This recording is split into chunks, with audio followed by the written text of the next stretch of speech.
Welcome to the Andy Ruther Show. Here is your host, Andy Ruther.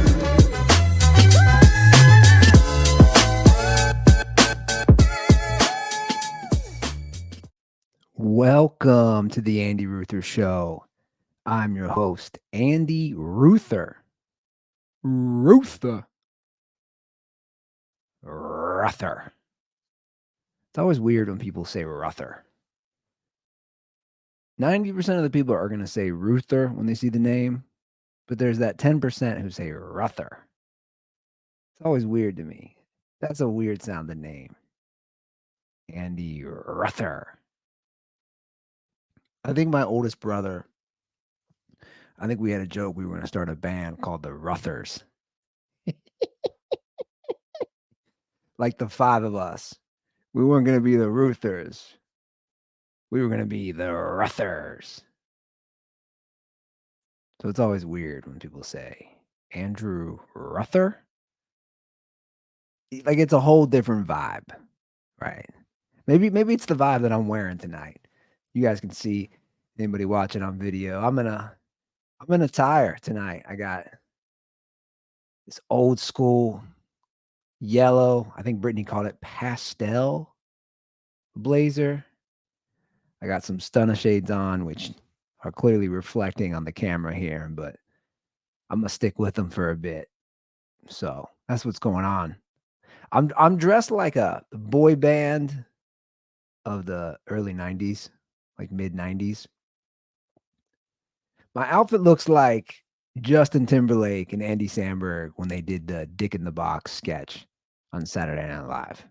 That's how I look. But I'm wearing this for a reason, guys. I'm paying tribute. I'm gonna hold up my kombucha since I don't drink alcohol. I'm a tribute to my dad. Rest in peace, the late, great Walter Ruther. Today would have been his 81st birthday. So, salute. If you're listening and you got a drink handy, salute to my dad, the GOAT, Walter Vincent Ruther. Now, if I drank alcohol, what would I drink to salute my dad? I drink Yingling, or as he called it, Yangling. He always pronounced it wrong. I don't know if that was on purpose or if he just couldn't pronounce it. He would call it Yangling. And before that, he was a diehard Miller Lite guy. So it was always kind of what was the most economically responsible decision. And for him, it was Miller Lite forever. And then it was Yingling. I don't really ever recall Bud Light in my house. Like Walt Ruther was not a Bud Light guy. I think it was too expensive for him. Definitely recall Natty Light, maybe. Did he go through a Natty Light phase, which is hilarious as a grown man? Something you drink in college, high school. That's what my dad would drink. But this is my dad's blazer. This is a blazer my dad used to have. I got some of his gear. I kept some of my dad's sports jackets because I thought it would be fun. And here I am wearing it. I almost wore it to Isla's baptism. I wanted to because she was baptized in April. It's a spring jacket. This jacket's kind of fly. Look at this thing, man. It was tailored for McAlpins. That's how old this is. Most of you guys don't even know what McAlpins is. McAlpins end up turning into Dillard's, I believe. Right? So that was the store, and then it was bought out, I believe. So this thing is old. This thing is probably 40 plus years old. Let me pull up a picture. So this is my dad and my mom rocking. My dad's rocking the blazer and the tie. I don't know why none of us are opening our eyes. This is my first communion. So this is 1990, I believe. Spring of 1990. I'm a second grader. Look at Walt rocking that fresh jacket.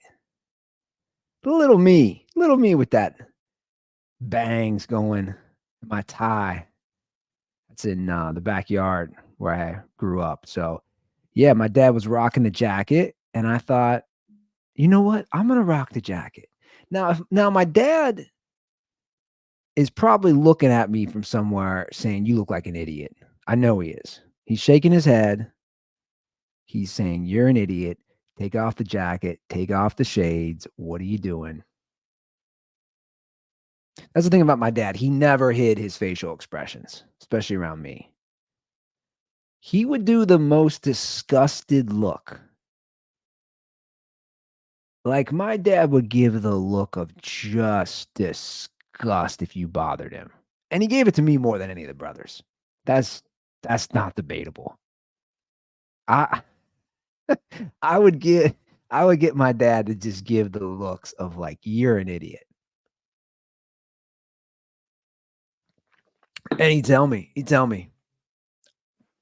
I mean, I can remember growing up even as, like, a young kid, because I was a little wild kid. I see a lot of my personality in Isla, and my brothers used to call me hyperactive, and I definitely would have been diagnosed with ADD had that been a thing in the '80s, but I can just remember my dad would be watching TV in the TV room, and the fireplace had a step to it, right, with the bricks, so it was a little higher up, and I always treated that like it was my stage, which is interesting foreshadowing for later on in my life. But anyway, I would I would dance on there, and my dad would be watching sports, and he'd say, "Get down from there. Stop dancing around. You're weird." He'd always say, "You're weird, kid." They lock parents up now for calling their kids weird. You can't say like, that's one of those things, "Oh, you can't call them weird." My dad would call me weird all the time.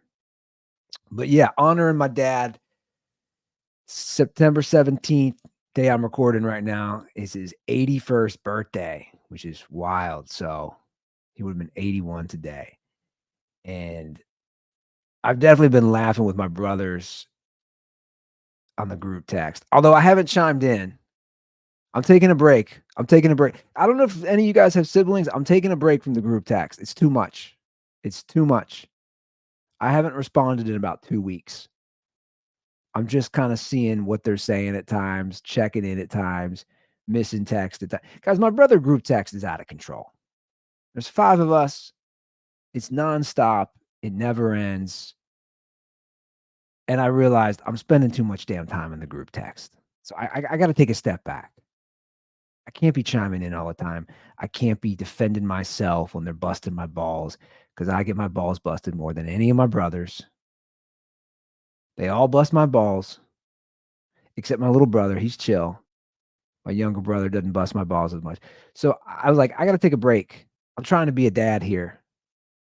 I'm trying to work, trying to be a good house husband. I'm trying to balance these things. I can't be responding to text a million times a day. But we've been laughing about my old man on text because, there's a lot to laugh about. My dad never realized how funny he was, or maybe he did. He was funny as hell unintentionally a lot of times. He had a dry sense of humor. He would embarrass my mom. He would say things he shouldn't say.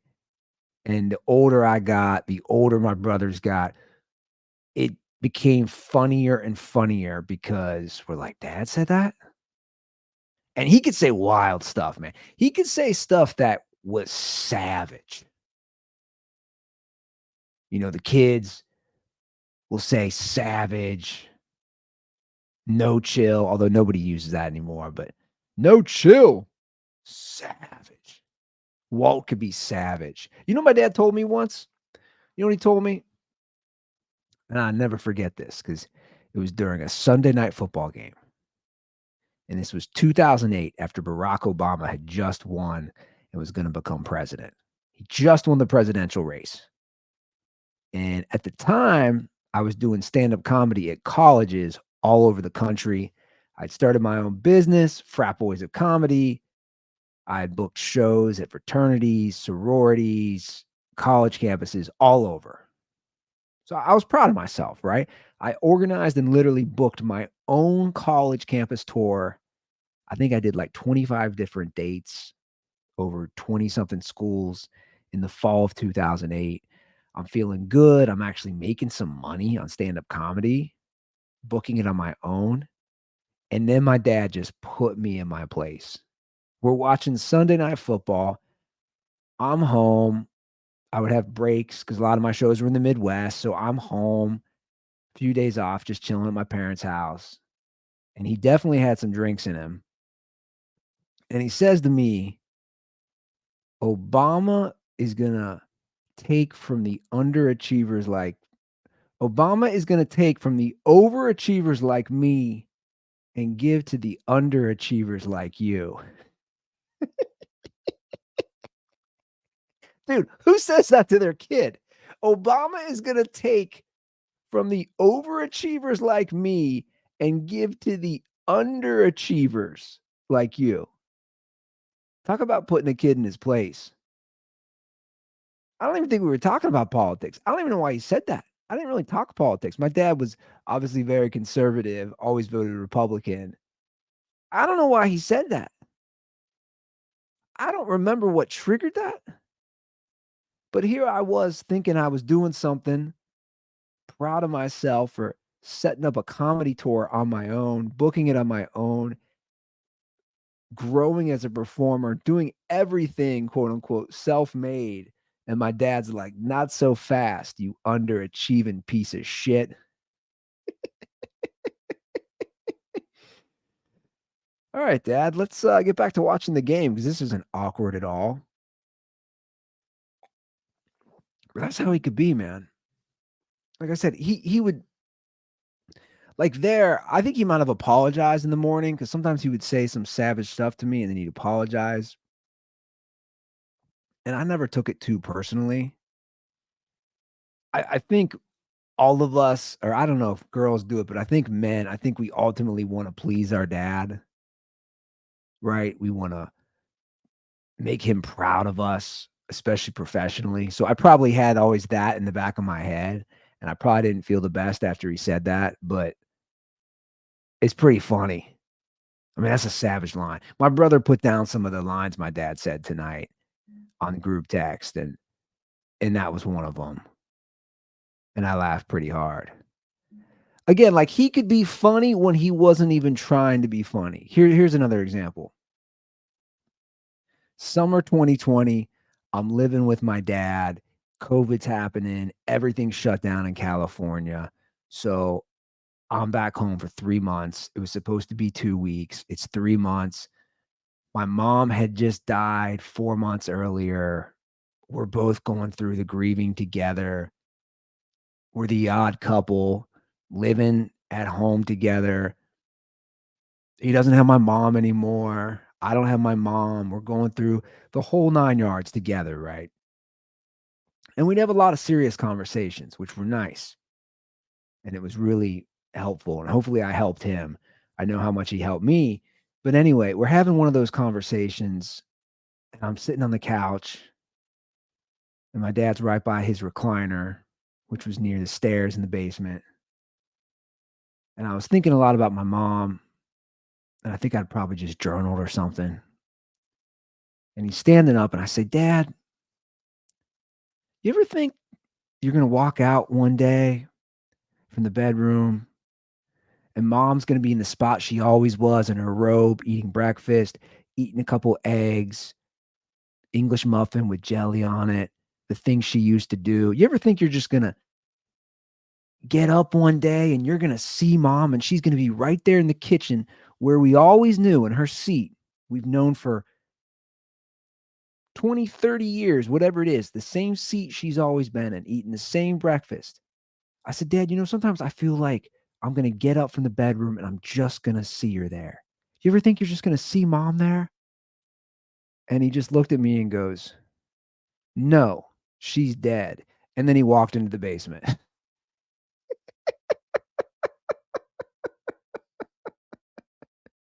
Like, that's what I'm talking about. Hilarious. He doesn't even realize how funny he is. That's hilarious. Here I am opening up, feeling vulnerable, saying, there's a part of me that thinks mom is going to be there, even though I know she can't. But I have this just powerful thing inside of me that's hoping and maybe praying that she's going to be there. And he just doesn't miss a beat, and he just says, "No, she's dead." And then he walks downstairs. And I'm thinking to myself, "Okay, I'll go play in traffic right now. Thanks for the motivational, uplifting pep talk, Dad." And what I would always do was I would always send these exchanges to my brothers, and they get a good kick out of it, right? So when I would piss him off or we'd have these exchanges that he didn't even realize were funny, I'd send them to my brothers. Like, here's another one from that summer. I noticed my dad got really reckless with how he ate after my mom died, which is understandable, right? He just doesn't care. He loses the love of his life, 50 years together, almost 50 years together. So he just didn't care. So he started eating a lot of sweets. And I started noticing he was eating ice cream after lunch, after dinner. He was getting those what do you call them? With the waffle cone, the drumsticks. Those delicious drumsticks. You'd buy those in bulk from Sam's Club, and he'd eat like 2 a day. And my dad had a lot of bad heart history. So I was noticing this, and I was just like, "Man, he can't keep doing this. He's gonna just kill himself." So one day, I see him 3, 4 scoops of ice cream after dinner, and I say, "Dad, you had ice cream after lunch. You're having ice cream after dinner. You're just mowing down the sweets." I said, "I'm concerned. I don't think you should be eating all this." And he had the most disgusted look on his face. He's standing in the kitchen and he just says, "You know what, Andy? You really annoy me sometimes. You're just annoying. Shut the hell up. Don't tell me how I should eat." And he takes a big scoop of the ice cream, puts it in his mouth, and just walks downstairs. Like, who are you? Who are you, 38-year-old kid? I put you on this earth. I raised 5 of you. You're gonna tell me what to eat? I'm grieving the loss of my wife of 48 years. You're gonna tell me? You're gonna tell me what to do? And then he just walks away. Those are funny memories for me. Those are good memories. I mean, I have so many. I have a lot of great memories with my dad, and he never got as angry and as frustrated as I get. That's one thing I loved about him. He would always tell me I didn't have patience, and he's right. I'm very impatient.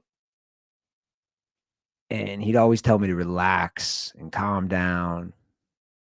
And for the most part, he was. He was chill. My dad was a chill dude. He he didn't get flustered. I can get flustered easily. I can be neurotic. I can get sent over the edge. He was never like that. I never even saw him drop the F bomb until I was in high school. Somebody cut him off in a parking lot. I went to school with him one day for extra credit for my economics class, and somebody cut him off in the parking lot in the garage where he worked downtown. And that's the first time I heard my dad drop an F bomb, which is pretty amazing. And actually, I think it's pretty cool. I didn't hear my dad ever say the F word until I was 18 years old and a senior in high school. Pretty impressive. He just didn't speak like that. And it goes to my point that he kept his cool and he was calm.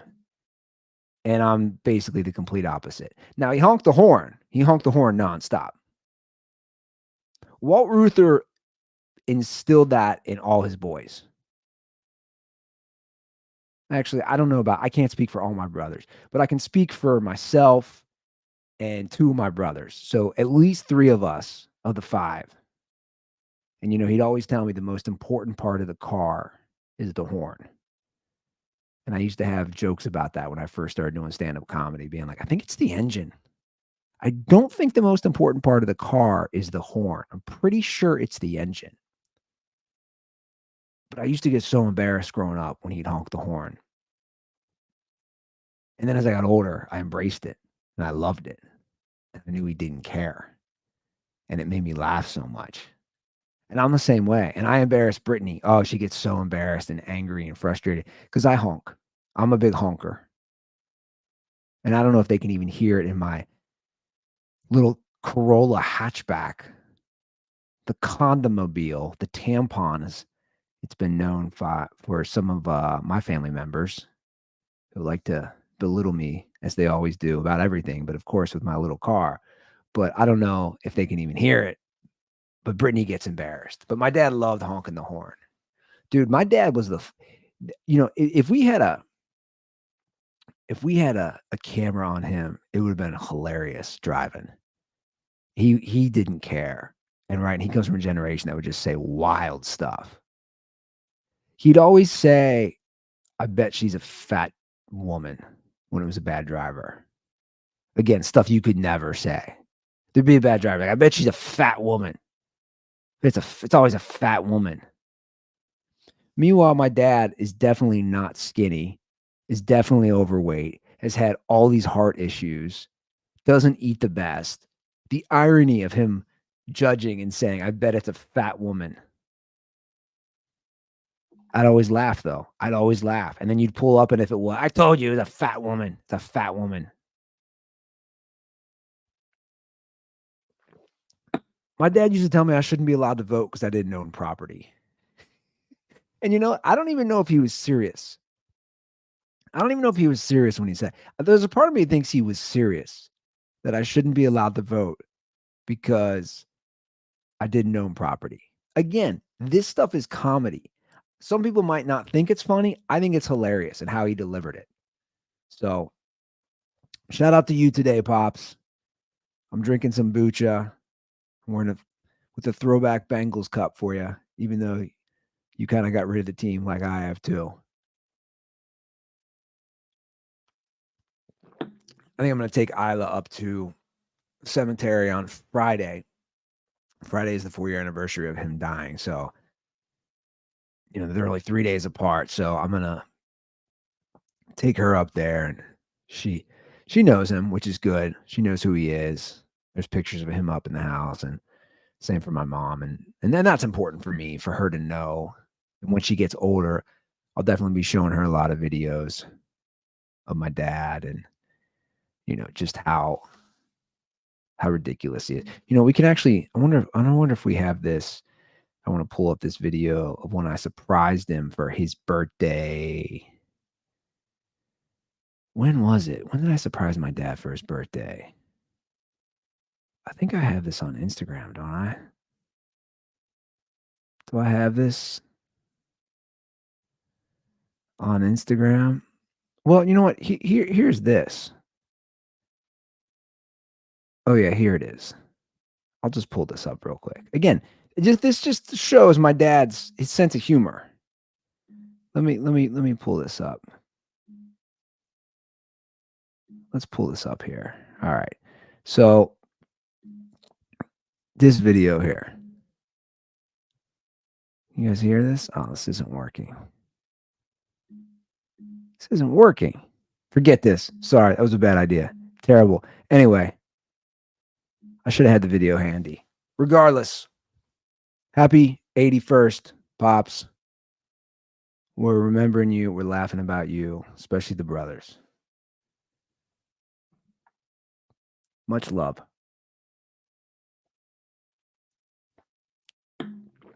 I'm just picturing him calling me an idiot right now.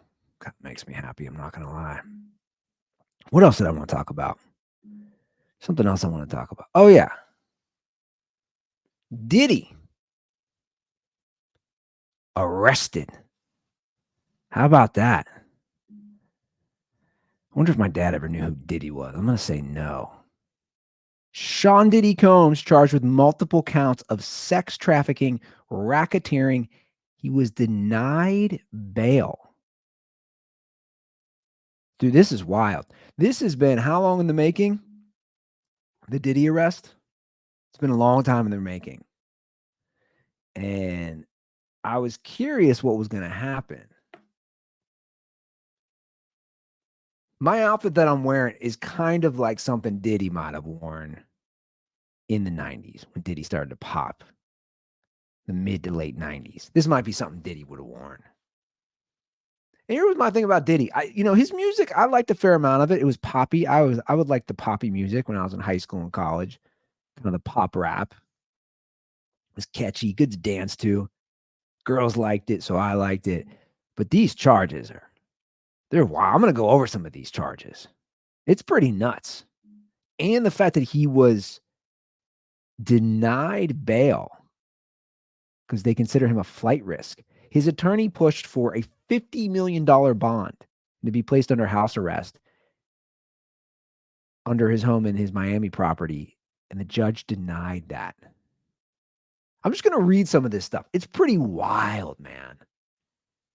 Combs and other members and associates, this is directly from the court documents. Excuse me.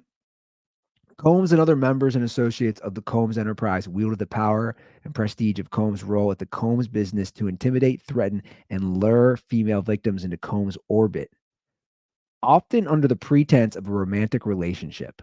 Combs then used force, threats of force, and coercion to cause victims to engage in extended sex acts with male commercial sex workers that Combs referred to as other things, freak-offs. And that's the big headline. This is in the court documents that they were called freak-offs. So Diddy is bringing in male professional sex workers, and he's bringing in these women. And I'll proceed just you can see what freak-offs. I just love that this term is just used. Like, this is what they come up with. Freak-offs were elaborate and produced sex performances that Combs arranged, directed, masturbated during, and often electronically recorded. In arranging these freak-offs, Combs, with the assistance of members and associates of the Combs enterprise, transported and caused to be transported commercial sex workers across state lines and internationally. Freak-offs occurred regularly, sometimes lasted multiple days, and often involved multiple commercial sex workers. Oh, but wait, there's more. During freak-offs, Combs distributed a variety of controlled substances to victims, in part to keep the victims obedient and compliant. Sometimes unbeknownst to the victims, Combs kept videos he filmed of victims engaging in sex acts with commercial sex workers. After freak-offs, Combs and the victims typically received IV fluids to cover from the physical exertion and drug use. Dude, this is insane. They're getting IVs? These orgies are lasting so long, so many hours, so many days, that Diddy is providing IVs. Like, did they have a tent they went under? Like a football game? Did they have an injury tent? They'd give him an IV? They'd see how their ACL was? They'd see if they tore a meniscus? If they hurt their labrum in a weird sex position? What are we talking about here? Can't stop. Won't stop. You banging for life. Yeah. Take that. Take that. No, seriously, take that. Take that IV. No, seriously, take that. Take that. Yeah. Take that. Yeah. This is nuts. This is all nuts. And you know what's crazy? It's not even surprising. I was reading this today out of Jimmy John's is when I read this. I was over, doing my housewife stuff. What am I calling it? Whatever you want to call it. I was doing all that. I was at Trader Joe's and I was hungry. There was a Jimmy John's by there. I'm reading this at a Jimmy John's as I have my Beach Country Club sub or whatever it's called. Delicious sub, by the way. I'm reading this and I'm not even surprised. I think after living in Los Angeles and then now in the age of the internet and we're exposed to everything and we have access to everything, I'm not even shocked by this stuff. I mean, it's wild. Don't get me wrong. This is straight out of a movie. This is Eyes Wide Shut. Except with Diddy. And unlike Eyes Wide Shut, it seems like a bunch of people were doing this against their will and they're being drugged without knowing it. Let me continue with this. Members and associates of the Combs enterprise, including high ranking supervisors, security staff, household staff, personal assistants, and other Combs business employees, facilitated the freak offs by, among other things, booking hotel rooms for the freak offs, stocking the hotel rooms in advance with the required freak off supplies. I mean, it's like they were planning a party.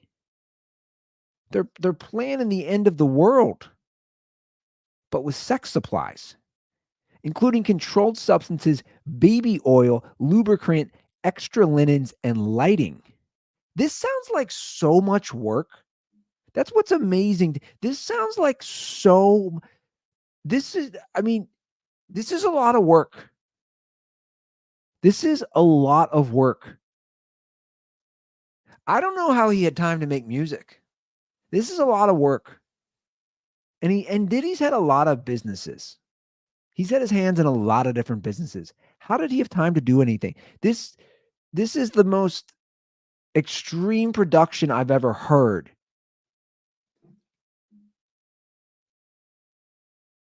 Cleaning the hotel rooms after the freak offs to try to mitigate room damage, arranging for travel for victims, commercial sex workers, and Combs to and from freak offs. Resupply. So his whole staff is doing this, resupplying Combs with requested supplies, delivering large sums of cash to Combs to pay the commercial sex workers, and scheduling the delivery of IV fluids. In or about March of 2024, during searches of Combs' residences in Miami, Florida, and Los Angeles, law enforcement seized various freak off. I love how they just keep saying freak off supplies, including narcotics and more than 1,000 bottles of baby oil and lubricant. Can you imagine being Diddy's assistant? And you should go to Costco and you're like, I need some baby oil. And they're like, yeah, it's in that aisle. He's like, no, I need all 3 of those skids and the ones that are going to the ceiling. I need all of those too. In fact, that entire row of Johnson & Johnson baby oil, I need all of that. You see that 18-wheeler that's parked out back that says Diddy Enterprises? That's where it's going. I'm surprised he has any money. This sounds like it was a lot of money. He's doing this at hotels? What is wrong with this guy? This sounds like a logistical, take out all the other stuff. It sounds like a logistical nightmare. Do you think he had like a logistics team? Right, like there's a big logistics company here in Cincinnati, Total Quality Logistics. Do you think he had them working for him too? Like they were shipping trains of like it's a whole train. Like one car has sex workers, one car has baby oil, one car has linens, one car has videotapes. This is a lot of work.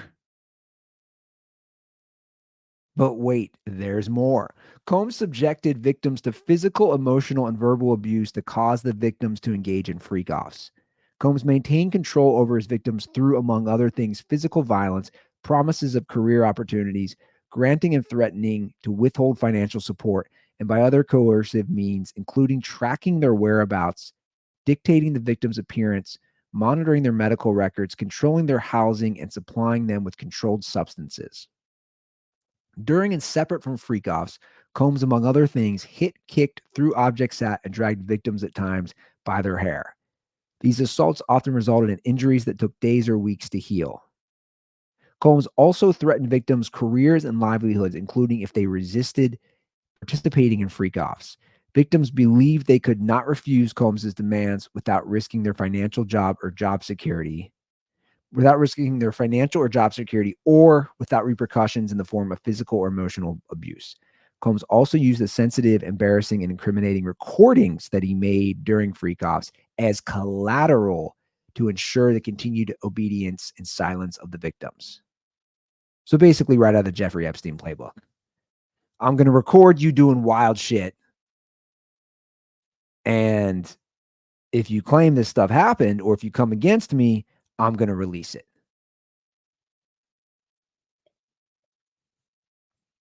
How much of this stuff do you think really goes on? That's what I wonder.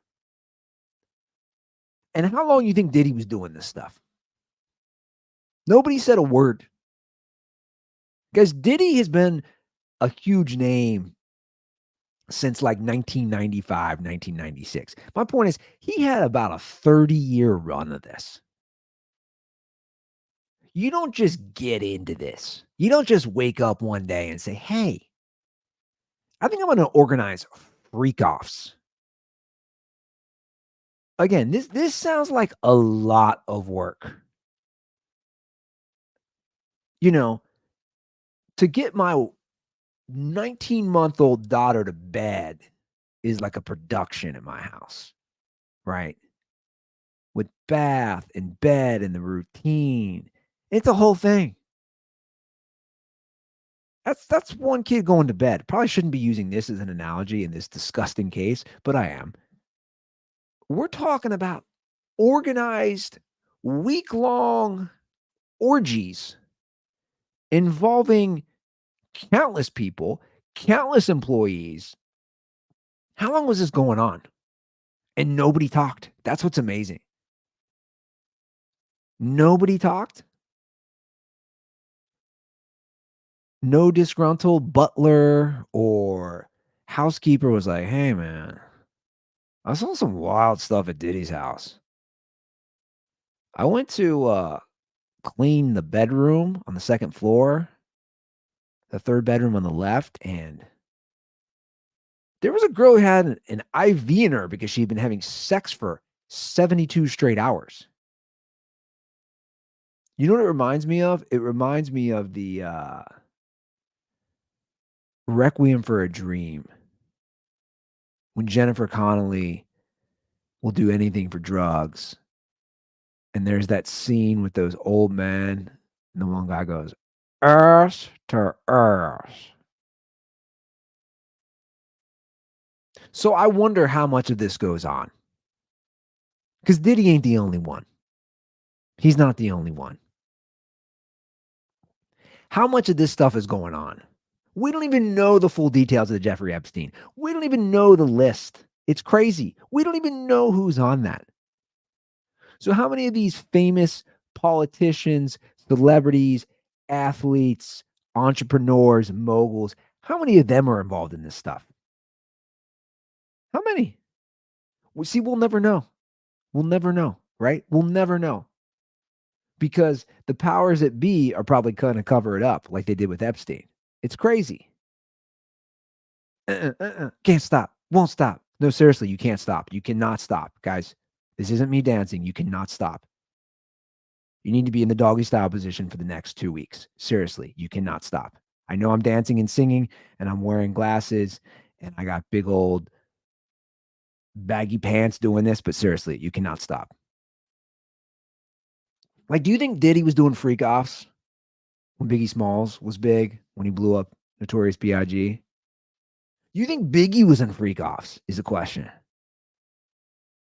Was Biggie ever, like, I would like to, how long do you think Biggie would last in a freak off? That was a 300-pound man who had to take a breath after rapping. They had to give the guy oxygen after freestyle rapping. No way he could last in a freak off. That's what I want to know. How long could Notorious B.I.G. last in a freak off? Like, what's the over under? And what was that like? How did they get Biggie through a freak off? Did they just have like cheeseburgers sitting there? Was there a buffet style? Did they have just bags of McDonald's, Big Macs? What did they do? Was there catering? How did they get Biggie through these freak offs? So many questions. How long is he going to stay in jail is my question. Will he be charged? Like, no, he is charged. I'm sorry. Convicted? That'd be crazy if Diddy was convicted. Is he gonna get whacked like Jeffrey Epstein? Is he gonna get killed?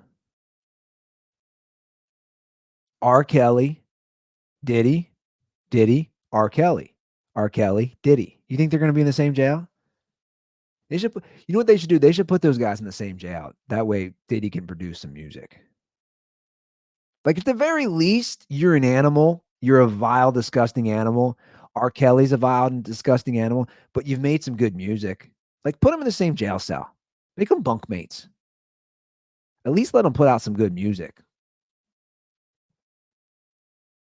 Man, I used to love dancing to a lot of Diddy songs. Mo Money, Mo Problems. I used to love that song. That song came out the end of my freshman year of high school. Mo Money, Mo Problems. I used to love that song, man. You think Sting regrets doing the MTV Music Awards with Diddy when he did "I'll Be Missing You"?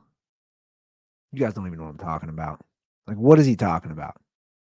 I love how I segued about remembering my dad's 81st birthday to talking about Diddy and just what a monster he is and freak offs.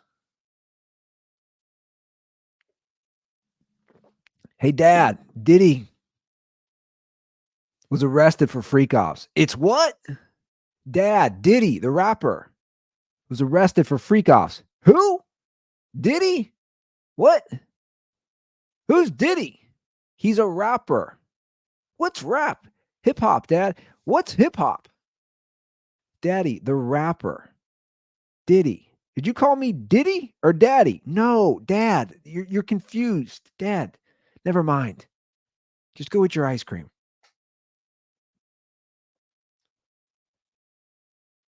By the way, speaking of family, interesting Apple review that I got on August 27th. I wonder who could have left this, guys. I saw this on Apple. So this happened about 3 weeks ago. The subject on the Apple Andy Ruther show review says, Andy is a butt pirate. And the subsetting says, Andy is gay. The review says, Andy takes it in the butt constantly. He doesn't realize it's cool to be gay now, though, so he doesn't talk about it. I wonder who left that Apple podcast review. I wonder if it could be one of my brothers who literally is stuck in 1982. I wonder which brother did that and gave me 1 out of 5 stars. Guys, this is what I deal with. Do you see what it's like to have 4 brothers and one that literally thinks that is funny? There's a reason I used to do a whole bit and call him Chet, Bill Paxton's character from the 80s hit movie Weird Science. He thinks that's funny.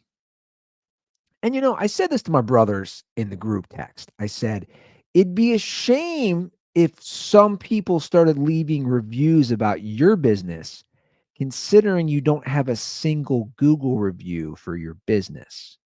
That would be a shame if people started leaving you 1 stars, because no one had left me a 1 star.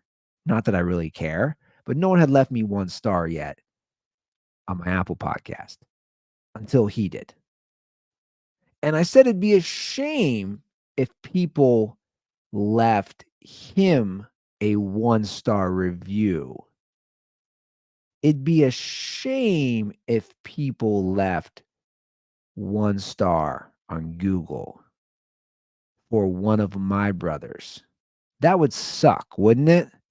It would suck if a lot of people did that. A brother who might or might not work in commercial real estate. It would suck if people did that. Just saying. This is what I deal with, guys. He thought that was funny. So again, it would be a shame if anybody left a 1-star Google review on a brother who might have the last name Ruther and who might be in commercial real estate. That would suck. That would really, really suck. Or you could just, give me some love on Apple or Spotify. You could do that as well. I actually went to that brother's son's football game recently, and something interesting happened. They were losing 30-0. This was on Saturday. And what they do now is they turn off the score doesn't matter anymore. So the rule for his youth football league, if you're up 30 points, and these are 7th graders, if you're up 30 points or more, they stop keeping score, which I find interesting. So my nephew's team got a safety. So the score should have been 30-2. They don't put the 2 up. And then my nephew's team got a touchdown and a 2-point conversion. So then it's 30-10. Still, it just says 30-0. Then they got another touchdown late in the game and a 2-point conversion. So suddenly the game's 30-18, but it still says 30-0 because they stopped keeping score. Make it make sense. Make it make sense for me. And then on top of that, the team they were playing got the ball back. There was 1:47 left in the football game. And they just decided they didn't want to play anymore. They didn't want to have to kneel the ball out for the final 3 plays, and the game just ended. Never seen anything like that. Never seen anything like that. Are you guys following here? The team had the ball, and you have to take 3 knees just to end the game, right? Put a bow, wrap up the game. You've wrapped the present, put the bow on. It's ready to, the game's ready to be over. But no, they didn't do that. They just said, we want to end the game. Welcome to youth sports now, guys. This is what I get to look forward to with Isla when she gets older. It's a terrible lesson. It really is. It's a terrible lesson for kids. You stopped the score. You just stopped it. And they started putting up points. Why do they not get to see their 18 points on the scoreboard? Because to me, that shows they kept trying. They kept trying. They put up a few scores. They weren't going to win the game. They had no chance of winning the game, but it shows they tried. But again, what are we protecting here? What are we protecting? And then to just end the game like that, I would say that's a forfeit. You guys just forfeited the game. All you got to do is take 3 knees. You forfeited the game. We win. That's a forfeit.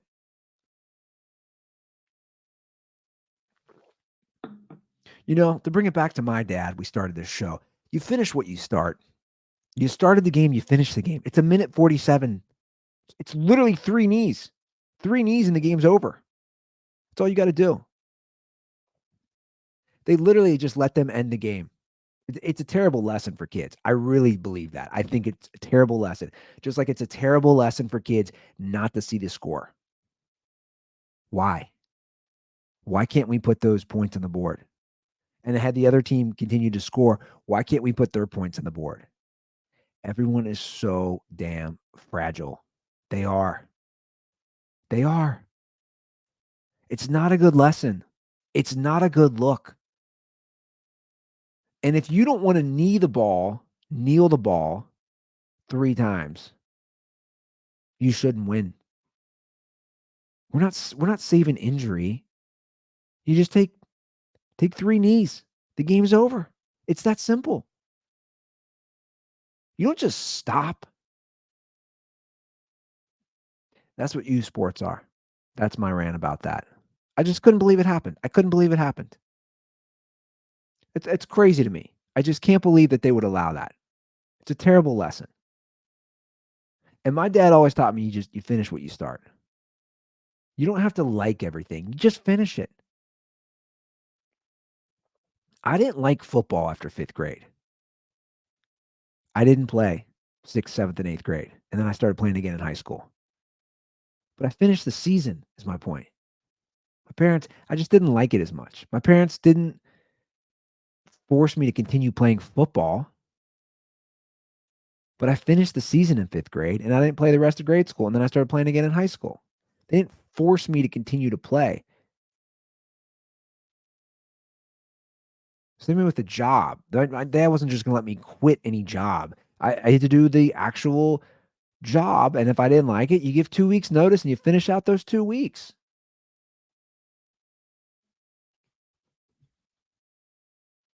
Come on, guys. What are we doing here? We're not letting kids finish a minute and 47 seconds. We don't want to put points on the board because kids might have their feelings hurt. Well, I got news for some of those kids. Life can be a bitch. I feel like I should be smoking a cigar with this. This is like a poor man's Miami Vice outfit. I don't know what this is, by the way. I look ridiculous. Can we get out of here? I look like such a such a moron. That's for you, Dad. I look like such a moron. What am I doing here? All right, guys. I appreciate everybody listening. We do have a hotline. What is that hotline? Let's pull it up. Where's the hotline? Is there a hotline here? Where's the hotline? 859-935-0078. Call. All calls are welcome, guys. Anything, question, comment, disagreement, whatever you want. 859-935-0078. And yeah, that's it. Much love, much appreciation. We'll see you guys next week.